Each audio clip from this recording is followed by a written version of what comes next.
Yo creo que, doctora, ya, bueno, hemos tenido, digamos, una serie ya de eh, interrogantes, incertidumbre, ya de cómo desde nuestra práctica médica podemos efectivamente poner en marcha, digamos, esta nueva normativa. Indudablemente, los beneficios que se otorgan a través de esta nueva ley son muy positivos para los pacientes. Sin embargo, efectivamente, hay dilemas que son desde el punto de vista de la práctica como tal de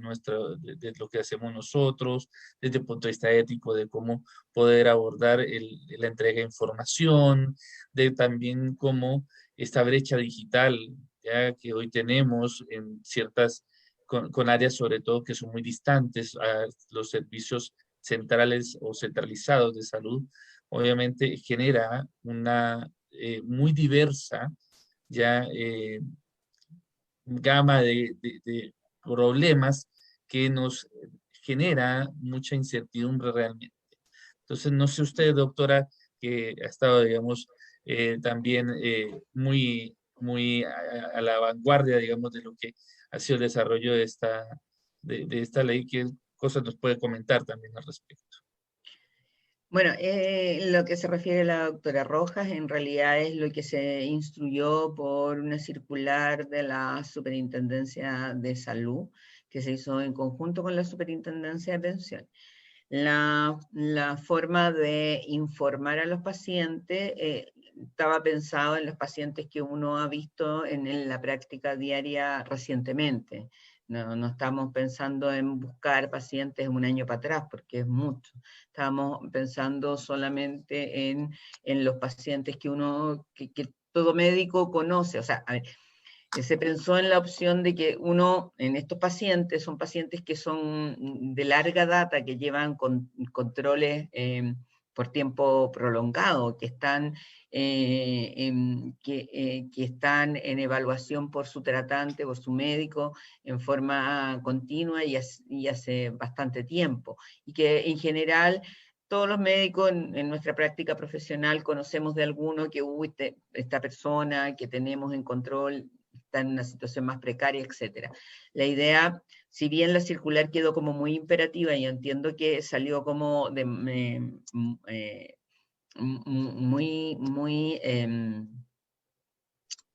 con una instrucción muy perentoria, que a lo mejor a mi juicio es muy difícil de cumplir, fue algo que en algún minuto levantamos con la super.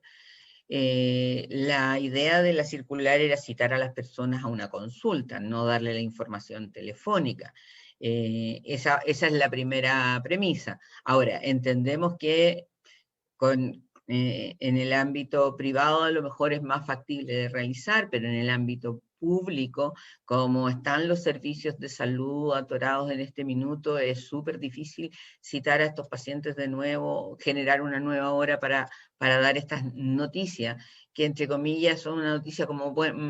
mala entre comillas, porque yo creo que a estos pacientes, estamos hablando de pacientes que a su juicio están en una condición muy precaria de salud, y eso a mí me parece que en general los médicos tratantes, si no se lo dicen al paciente en particular, se lo han dicho en algún minuto a los familiares. Que la situación es compleja, que la persona va a empezar a deteriorarse, que va a tener un deterioro progresivo, que ya no hay más expectativas de tratamiento curativo, que vamos a darle tratamientos que le van a aliviar los síntomas, pero que ya no hay nada que lo vaya a dejar en las condiciones habituales, y eso sí se le ha informado, o debería haberse le informado dentro de la práctica médica profesional habitual. Ya no, a lo mejor yo entiendo que hay pacientes que son reticentes y que no quieren saber su pronóstico, y que ellos se van a mejorar y que están en una situación distinta en ese planteamiento. Pero hay muchos en que por último los familiares sí saben la condición de salud, y cuando se hizo esta circular se pensó en eso, se pensó en pacientes que todo médico conoce y sabe de todos los que yo tengo bajo control, si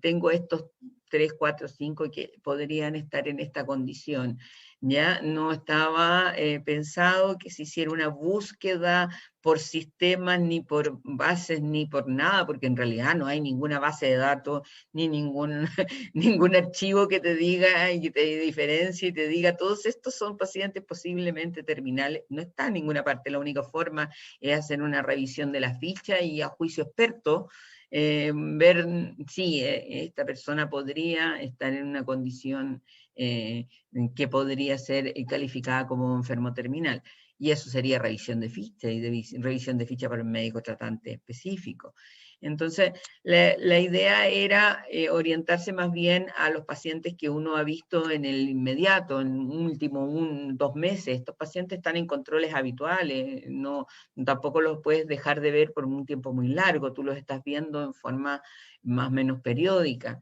o tienes noticias de ellos en forma periódica. Se pensó en esa manera, ese fue como el espíritu de la circular. Como no se puso plazo y se puso tan perentoria en las citaciones, obviamente quedó con unos tiempos muy acotados, que en su minuto ciertamente nosotros conversamos con la Super de Salud, pero ellos estimaron que sí se podía hacer o que era bueno que se tratara de hacer. Estamos nuevamente por todas las consultas que nos han llegado en conversaciones con la Super de Salud, y lo más probable que que salga alguna circular aclarando todas estas dudas que han salido, que se vuelva a sacar una circular al respecto. Pero el espíritu era ese, era que todo médico conoce pacientes que están en una situación más o menos precaria, y que los que ha visto en los últimos 2 meses, que uno sabe y que los tiene en control, que ojalá no espere el control que siga, sino si es posible lo pueda adelantar y ver si puede acceder y si está dispuesto a acceder a este beneficio. Es informarle que el beneficio existe, que ya está vigente, que para los pacientes que están en una condición de terminalidad pueden acceder a él. Y la circular siempre dijo que era una atención presencial, que si no era posible por un grado de ruralidad, después decía videollamada, no decía el teléfono, era como, así como, bueno, si no hay ninguna otra opción, pero era como la última alternativa posible, pues sabemos que dar este tipo de noticias de esa manera no es la más adecuada. No puedes estar llamándolo después para decirle, ¿sabe qué? Oiga, no era la forma. Lo que puedo decir al respecto es que se está evaluando con la Super, estamos en reuniones semanales para ver todas las consultas, las dudas que le han llegado a ellos y a nosotros, para ver cómo podemos ir arreglando y ir aclarando algunos de los temas de esa circular. Lo que sí es plenamente vigente y no va a tener modificaciones que todo paciente, que al momento que ustedes lo tengan en el control, en la consulta, y ustedes estimen que esté en esta condición, tienen que darle la información, y si está de acuerdo a recibirla. La misma circular conjunta dice que si ustedes ven que es renuente a recibir información al respecto de su pronóstico, que existen pacientes así, no se les da la información, no pueden tampoco transgredir ese derecho, tienen derecho a ser informados cuando ellos quieren, pero si no quieren que se les informe, tampoco los podemos obligar a recibirlos. Eso es lo que yo podría aclarar al respecto de la circular conjunta que se envió a todos los servicios y las instituciones de salud. De acuerdo. Y con la doctora Pareja y la doctora Rojas también conversamos que en el ámbito, hay 2 ámbitos que nos quedan un poco de duda, y en realidad de gran duda, y es en el fondo ya la figura del médico tratante en el ámbito del sector,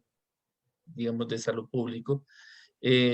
no está precisamente bien declarado. O sea,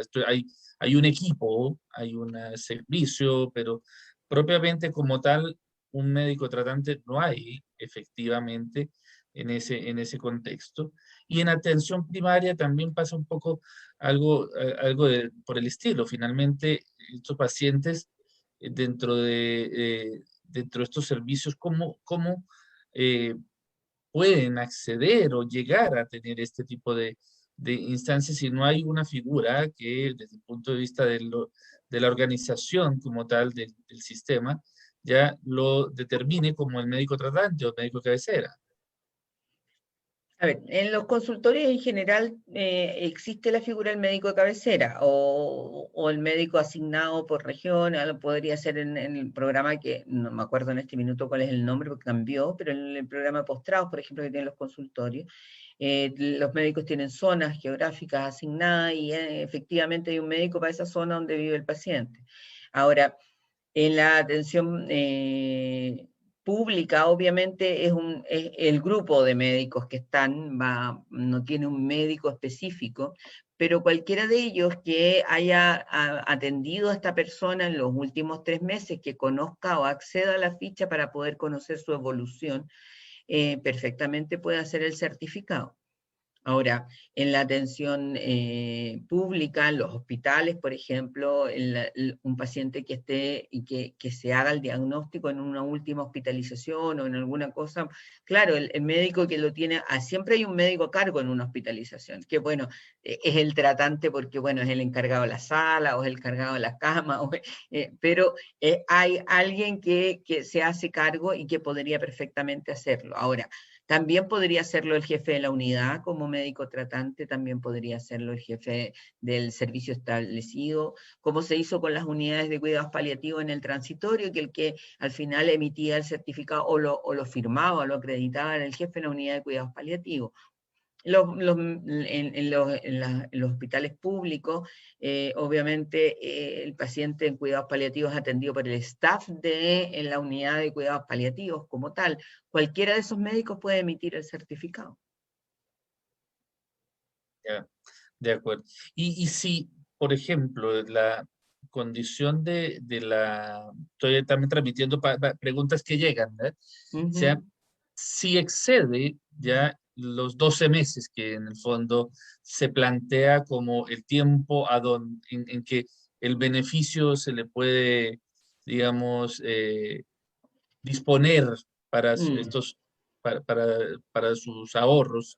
ya para entregarle sus ahorros, ya si se pasa de esos 12 meses porque la expectativa de vida fue más Probabilidades. y que en el fondo porque ya sea por los cuidados o ya sea porque la terapia, digamos, le ha permitido tener una mejor sobrevida. ¿Qué pasa en este contexto con el beneficio que esta ley le estaba otorgando? Bueno, ese es un punto que es bastante importante y que hay que tenerlo bien en consideración. Todo, como bien dijeron la doctora Pareja y la doctora Roja, en realidad las expectativas de vida, cuando uno hace cálculo de estimaciones de expectativa de vida, estás hablando por tablas poblacionales que hacen ciertos criterios y uno tiene que, claro, la mayor parte de la población está vivo a tal tiempo o está muerto a tal periodo, pero son cálculos poblacionales. Depende de muchos factores que pueden ir influyendo. La doctora Pareja también lo dijo, uno puede tener una curva X y pasa un evento que no estaba contemplado, un evento, a lo mejor, no sé, otro evento médico que a